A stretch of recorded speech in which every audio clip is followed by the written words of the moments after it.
दोस्तों, अश्विनी मास की कृष्ण पक्ष की अमावस्या तिथि को सर्वपितृ अमावस्या कहते हैं और यह पितृपक्ष का आखिरी दिन होता है। हिंदू धर्म में सर्वपितृ अमावस्या तिथि को सभी अमावस्या में से सर्वश्रेष्ठ माना जाता है। इस दिन पितृ अपने परिजनों से विदा लेते हैं। साथ ही जिन पितरों की मृत्यु तिथि के बारे में जानकारी ना हो या किसी कारणवश आप पितृपक्ष में पितरों का श्राद्ध ना कर पाएँ तो आप पितृपक्ष के आखिरी दिन यानी सर्वपितृ अमावस्या के दिन पितरों का तर्पण और श्राद्ध कर्म कर सकते हैं।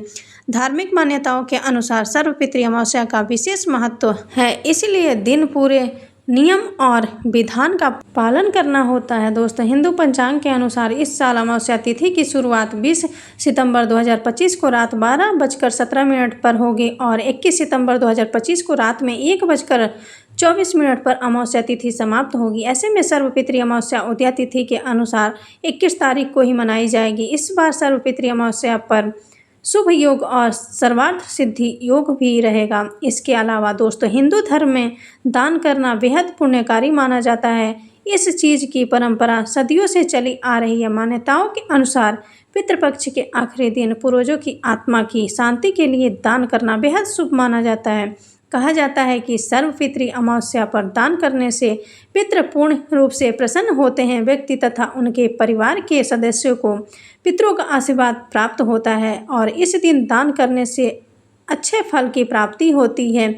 दोस्तों, इस वीडियो में हम आपको बताएंगे कि पितृपक्ष के आखिरी दिन यानी सर्वपितृ अमावस्या पर तर्पण श्राद्ध कैसे करें, अमावस्या पर किस चीज़ का दान करना सबसे उत्तम माना गया है। लेकिन उससे पहले यदि आप भी चाहते हैं कि भगवान श्री हरि विष्णु का आशीर्वाद आप सभी पर बना रहे तो इस वीडियो को एक लाइक करें और शेयर ज़रूर करें। साथ ही कमेंट बॉक्स में सच्चे दिल से जय श्री हरि विष्णु, जय दादा पितृ महाराज लिखकर अपनी हाजिरी जरूर लगाएं।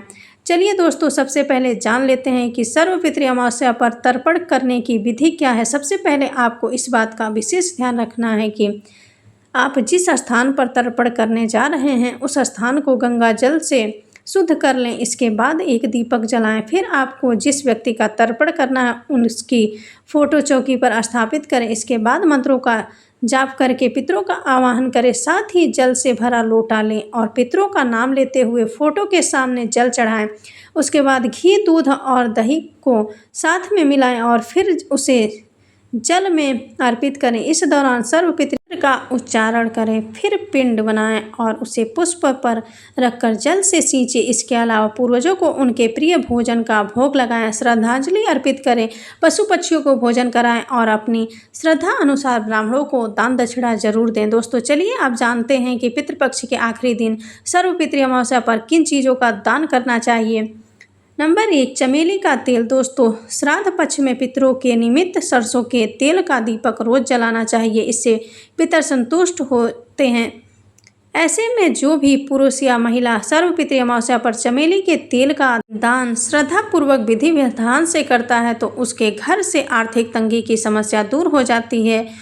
उस व्यक्ति के अन्न धन के भंडार भर जाते हैं। नंबर 2, लगा हुआ पान। दोस्तों, पितरों की कृपा प्राप्ति के लिए सर्वपितृ अमावस्या पर लगा हुआ पान दान करना चाहिए। लगा हुआ पान का मतलब पान के पीड़े से है। जो भी पुरुष या महिला पितृपक्ष के आखिरी दिन लगा हुआ पान का दान करते हैं तो उनका घर धन धान्य से भरिपूर्ण हो जाता है। उनके जीवन में सकारात्मक ऊर्जा का संचार होता है। नंबर 3, पुस्तक और शिक्षा सामग्री। दोस्तों, सर्वपितृ अमावस्या पर शिक्षा का दान करना भी अत्यंत महत्वपूर्ण है। गरीब बच्चों को किताबें या स्टेशनरी का सामान दें। से केवल उन्हें शिक्षा मिलती है बल्कि यह पितरों के प्रति श्रद्धा का प्रतीक भी है। ऐसा करने से पितर खुश हो जाते हैं और अपनी कृपा दृष्टि बनाए रखते हैं। नंबर 4, नमक। प्रिय दोस्तों, पितृपक्ष के आखिरी दिन आप सफ़ेद नमक का भी दान कर सकते हैं। पितृपक्ष में नमक का दान करने से पितृ प्रसन्न होते हैं। अगर आपकी कुंडली में पितृदोष है तो सर्वपितृ अमावस्या पर आपको नमक का दान जरूर करना चाहिए। ऐसा करने से कुंडली में स्थिति पितृदोष की समाप्त हो जाता है। लेकिन आपको इस बात का विशेष रूप से ध्यान रखना है कि आप जो नमक का दान कर रहे हैं वह सेंधा नमक और काला नमक नहीं होना चाहिए। नंबर 5, अन्न और पकवान। दोस्तों, सर्वपितृ अमावस्या पर खिचड़ी का दान करना बहुत ही फलदायी माना जाता है। इसे विशेष रूप से गरीबों के बीच दान करने से पितरों को तृप्ति मिलती है। अगर आपको पितृदोष है तो आपको पितृदोष से भी मुक्ति मिल सकती है। नंबर 6, काले तिल। कोई भी श्राद्ध काले तिल के बिना अधूरा माना जाता है। तर्पण के समय हाथ में जल काला तिल लेकर ही पूर्वजों को जल अर्पित किया जाता है। पितृपक्ष में काला तिल घर लाने और दान करने से वंश का विस्तार होता है। उसके साथ ही संतान सुख की भी प्राप्ति होती है। साथ ही घर में सकारात्मक ऊर्जा का संचार होता है, जिससे घर में सात्विक माहौल बना रहता है। नंबर 7, गाय का दूध। अगर संभव हो तो सर्वपितृ अमावस्या पर गाय के दूध का दान करना चाहिए। ऐसा करने से आपके जीवन से परेशानियों का सफाया हो जाता है और जल्दी खुशियों का आगमन होता है। नंबर 8, जौ। पितृपक्ष में जौ की खरीदारी करने से अन्न धन के भंडार कभी खाली नहीं होते, क्योंकि जौ को धरती का पहला अनाज माना जाता है। धार्मिक दृष्टि से इसे सोने के समान माना जाता है। इसीलिए सर्वपितृ अमावस्या के दिन यानी कि पितृपक्ष के आखिरी दिन जौ का दान स्वर्ण दान के समान फल प्रदान करता है। इससे पितृदोष भी दूर होता है और आपको किसी भी प्रकार की समस्या का सामना नहीं करना पड़ता है। नंबर 9, दही। दोस्तों, पितरों की तृप्ति के लिए, शांति के लिए आप सर्वपितृ अमावस्या पर दही का दान जरूर करें, क्योंकि पितृपक्ष में दूध से ज़्यादा दही का महत्व होता है। दूध कच्चा होता है जबकि दही पके हुए से बनते हैं और वह जमा हुआ होता है। इसके अलावा पितरों को दही प्रिय है, क्योंकि दही स्थिर जमी होती है। पितृपक्ष में दही दान करते हैं ताकि हमारे जीवन में स्थिरता बनी रहे। नंबर 10, पका केला। पितरों को खुश करने के लिए सर्वपितृ अमावस्या पर पुरुष और महिला को पके हुए केले का दान जरूर करना चाहिए। केले एक सदाबहार फल है और वह भगवान विष्णु को प्रिय भी है। भगवान श्री विष्णु की कृपा प्राप्ति के लिए केले के पौधे की पूजा भी होती है। इसके अलावा भगवान विष्णु वैकुंठ धाम के मालिक हैं और मोक्ष प्रदान करने वाले हैं। ऐसे में पितृ केले का दान पाकर प्रसन्न होते हैं और आशीर्वाद देकर अपने वंश को ध्यान करते हैं। नंबर 11, सफ़ेद मिठाई। पितृपक्ष में सफ़ेद मिठाई का दान पाकर पितृ खुश हो जाते हैं। प्रेत मंजूरी में लिखा है कि मृत्यु के बाद व्यक्ति प्रेत भाव में होता है और वह अंधकार में रहता है। इस भाव में भी वह अपने वंश को परेशान न करे, इसके लिए उनके लिए सफ़ेद मिठाई का दान किया जाता है। इसके अलावा सफ़ेद रंग पितरों का प्रिय रंग होता है। श्वेत रंग सकारात्मकता का प्रतीक भी माना जाता है।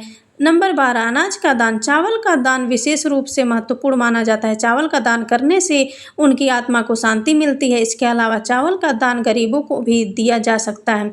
इसके अलावा दाल का दान करने से भी पितरों को मुक्ति मिलती है और यह दान किसी भी गरीब या ज़रूरतमंद परिवार को भी किया जा सकता है। नंबर 13, गुड़ और घी। सर्वपितृ अमावस्या के दिन गुड़ और घी का दान भी करना चाहिए। इससे परिवार में सुख समृद्धि आती है। इसके अलावा सर्वपितृ अमावस्या के दिन जूते चप्पल का दान करना भी शुभ माना जाता है। इससे राहु केतु दोष दूर होते हैं और पितृ प्रसन्न होकर आशीर्वाद देते हैं। लेकिन आपको इस बात का विशेष रूप से ध्यान रखना चाहिए कि जूते चप्पल नए होने चाहिए, तभी आपको शुभ फलों की प्राप्ति होगी। नंबर 14, वस्त्र दान। सर्वपितृ अमावस्या के दिन वस्त्र का दान करना उत्तम फलदायी माना जाता है। ऐसा कहा जाता है कि इस अमावस्या तिथि के दिन जो व्यक्ति वस्त्र दान करता है उसे पितरों का आशीर्वाद प्राप्त होता है, साथ ही पितृदोष से भी छुटकारा मिल सकता है। बता दें कि वस्त्र दान करने से पितृ प्रसन्न होते हैं, वह अपने वंश पर आशीर्वाद बरसाते हैं। लेकिन आपको इस बात का विशेष ध्यान रखना चाहिए कि जो वस्त्र आप दान कर रहे हैं वह नए होने चाहिए।